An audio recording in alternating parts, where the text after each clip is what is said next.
Friends, नमस्कार. माझ्या YouTube चॅनलला तुम्हा सर्वांचे खूप मनापासून स्वागत आहे. तर आज आपण कढईमध्ये तांदूळ भाजून काय रेसिपी बनते ते पाहणार आहोत.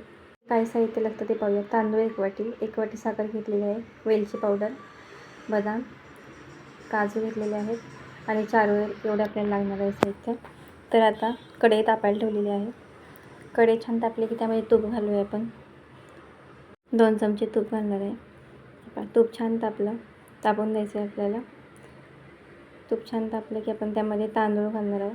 तांदूळ छान मस्तपैकी भाजून घ्यायचे कढईमध्ये. आपल्याला एकदम छान असा स्वादिष्ट पदार्थ बनणार आहे कढईमध्ये तांदूळ भाजून. तर या ठिकाणी मी इंद्रायणी तांदूळ घेतलेला आहे. तर हे छान असं मस्त खरपूस तांदूळ भाजून घ्यायचे.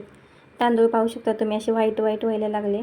पूर्ण तांदूळ असे व्हाईट होऊन द्यायचे. सर्व नीट असे व्यवस्थित भाजून घ्यायचे बारीक गॅसवर, जेणेकरून तांदूळ आपले करपणार नाही. तोपर्यंत आपण दूध तापायला ठेवूया. 1 लिटर दूध घेतलेलं आहे मी.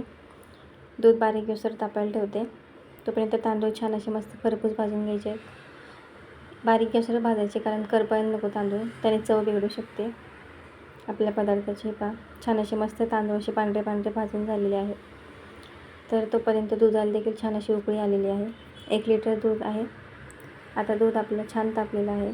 आपण ते तांदूळ भाजलेले मिक्सरच्या भांड्यात छान वाटून घ्यायचे आहेत. बारीक, एकदम बारीकसुद्धा नाही करायचे. पाणी न घालताच वाटून घेणार आहोत आपण. थोडेसे भरभरीत ठेवणार आहोत. हे छान असं आता आपण दूध तापलेलं आहे आपलं. त्यामध्ये आता आपण वाटून घेतलेलं तांदळाचं पेस्ट घालणार आहोत. एकदम बारीकसुद्धा नाही आहे, थोडंसं जाडसर आहे. अगदी थोडंसं, जास्त पण जाडसर नाही. छान असं आता आपण त्यामध्ये घालून घेऊया सर्व. आणि जे ड्रायफ्रूट घेतले ते आपण ते सुद्धा सर्व यामध्ये घालणार आहे. कांद्याने का ते खिरेला जाडसरपणा येईल. साखर घालायची आहे.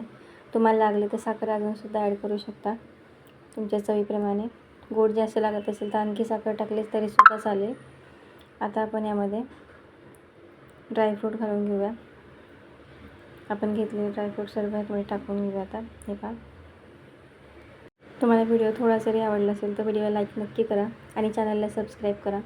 नवीन असेल तर बेल आयकॉन दाबायला विसरू नका, जेणेकरून तुम्हाला सर्व व्हिडिओ दिसतील. हे वेलची पावडर घातलेली आहे. तुम्हाला आता थोडी हलवून दाखवते. मस्त अशी छान आपली खीर होणार आहे. हे छान अशी बारीक गॅसवर उकळी आलेली आहे. तिला पाहू शकता तुम्ही.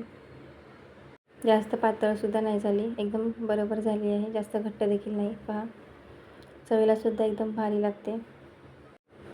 हे मस्त अशी खीर आपली तयार झालेली आहे तांदळापासून. एक भन्नाट अशी रेसिपी. तर आता गॅस बंद करूया. वरती तूप टाकलं तर त्यामुळे तुपाचं हे आलेलं आहे. मी तुम्हाला सर्व करून दाखवते आता. जर व्हिडिओ आवडला असेल तर लाईक करा, चॅनलला सबस्क्राईब करा. हे किती भारी वाटत आहे. एकदम भारी चविष्ट अशी. पाहू शकता अगदी बरोबर परफेक्ट क्वांटिटी झाली आपली. कन्सिस्टन्सी एकदम परफेक्ट अशी कन्सिस्टन्सी झाली आहे. तर व्हिडिओ आवडला असेल तर लाईक करा, फ्रेंड्सला शेअर करा. थँक्यू.